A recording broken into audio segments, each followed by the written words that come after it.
सायक चारुचापम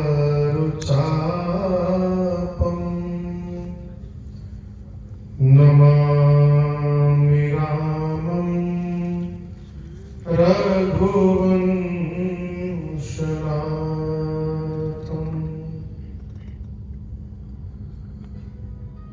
उपस्थित समस्त मानस प्रेमी बंधुजन, जैसा भैया बता रहे थे कि सौभाग्य है, उसी तरह हम बतावें कि हमरो सौभाग्य है कि आप लोगों के बीच में क्या बात है। सुंदरकांड के पाठ को आप लोगों ने श्रवण किया। हमको तो याद नहीं है सुंदरकांड, देख देख के हम लोग बात चुके हैं। सुंदरकांड सब प्रकार से सुंदर है। आप मानस जी को जब सभी 7 कांड का नाम देखिएगा तो या तो गोस्वामी जी ने अवस्थागत नाम लिखा या तो स्थानगत नाम लिखा।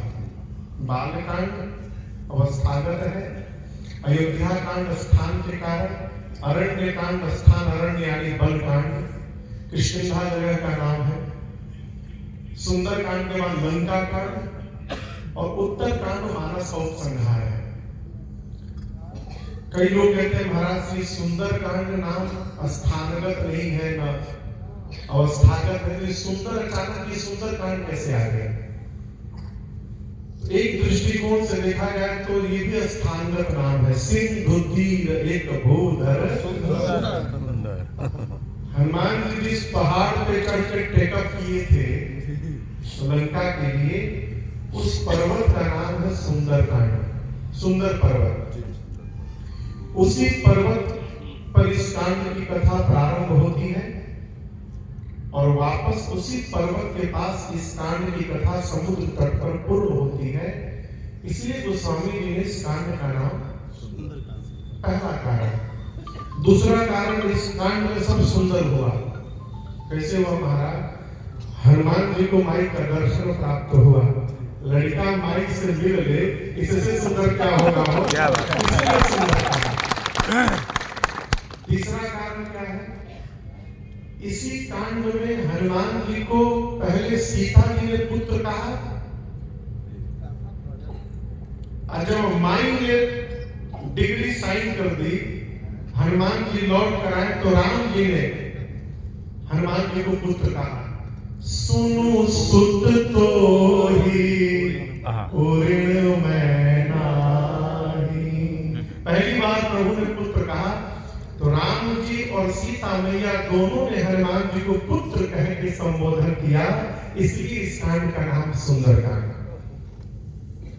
इसके आगे कारण, इसी कांड में सीता मैया की सूचना राम जी को प्राप्त हुई, इसलिए सुंदरकांड। और आगे पहुंची, इसी कांड में विभीषण जी को रघुनाथ जी की शरणागति प्राप्त हुई, इसलिए कांड सुंदरकांड है। और आगे पहुंची, इसी कांड में विभीषण जी को भगवान ने अस कही राम तिलक कही सारा सुमन कृष्ण भई। इसी कांड में भगवान ने विभीषण जी को लंका का राजा घोषित कर दिया, इसलिए कांड सुंदरकांड। और आगे बढ़िए, राम जी की सूचना मां को मिली, मां की सूचना राम जी को मिली, इसलिए सुंदरकांड। और बढ़िए, इसी कांड में हनुमान जी को भगवान की अनुपायनी भक्ति प्राप्त हो गई, इसलिए कांड सुंदरकांड। अनेक कारण, महापुरुषों ने अनेक कारण चिंतन किए हैं। मानस जी को पढ़िए तो हर कांड के अंत में गोस्वामी जी ने कांड का फलश्रुति लिखा है। जो कांड आप पढ़े, उस कांड को पढ़ने की क्या फलश्रुति है, इसकी क्या फल प्राप्त होंगे, तो सुंदर कांड की फलश्रुति बाबा कहते हैं क्या? सकल सुमंगल दायक। क्या? हनुमान जी का नहीं, रघुनायक गुण गान। जो आप ये कांड पढ़े हैं सुंदर कांड, ये मनुष्य के जीवन में समस्त मंगलों को प्रदान करने वाली कथा है। सकल सुमंगल दायक। क्या? रघुनायक गुण गान। और ये महाराज सादर सुनहि ते तरहि भव सिंधु बिना जल यान। ये जो रघुनाथ जी का चरित्र है सुंदरकांड, इस कांड की कथा को जो नर नारी आदर पूर्वक सुनेंगे, खाली सुनेंगे नहीं, सादर, जो आदर के साथ सुनेगा वो बिना किसी जहाज के, बिना किसी नाव के, बिना कोनो डोंगी के, डेंगी के इस भवरूपी समुद्र को कैसे पार कर जाएगा ये उसको भी पता चलने वाला नहीं है। यही सुंदर कांड की फलश्रुति है। क्या बात है, क्या बात। एक निवेदन हम आप लोगों से करेंगे, सुंदर कांड सुनाइए तो हनुमान जी को न सुनाइए। अब महाराज जी क्या सुना रहे हैं? किसी भी व्यक्ति से जब आप उसकी प्रशंसा सुनाते हैं तो सामने वाले व्यक्ति का पुण्य क्षीण होता है। अपनी प्रशंसा सुनने से बचना चाहिए। अपनी प्रशंसा सुनने से जो पुण्य अर्जित हुआ है वो धीरे धीरे क्षीण होता है। सुंदरकांड में किसकी प्रशंसा है? हनुमान जी की। तो हनुमान जी की प्रशंसा हनुमान जी को सुना के हम लोग उनका पुण्य समाप्त किए जा रहे हैं।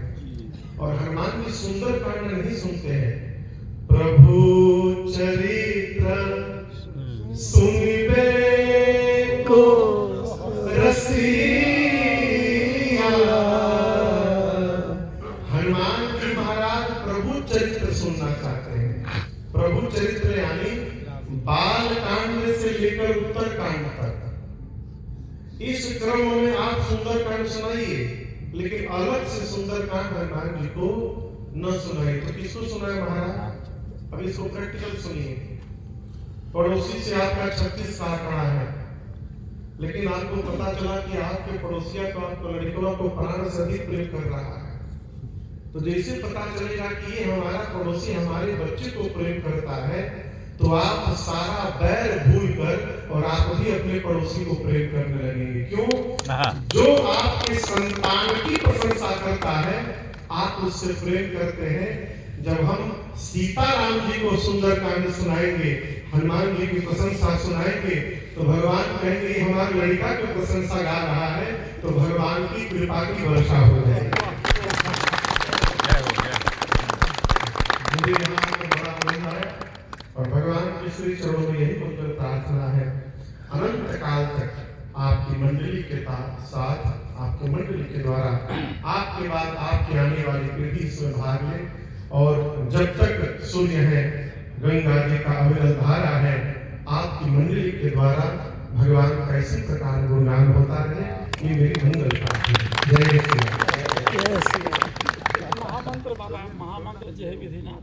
अब बाबा होते हैं जय विधिनाथ। बता दीजिए ना। ठीक है, अब कुछ बोलेंगे? मानस मंत्री को बहुत बहुत धन्यवाद।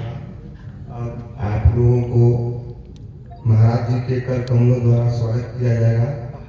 जो गमछा का व्यवस्था किया गया है अपने निजी कोष से हमारे मध्य पंचायत के मुखिया श्री बसंत चौधरी के द्वारा, हम चाहेंगे कि आप अपने मंडली के सदस्य पारी आकर के और महाराज के कर आइए एक एक करके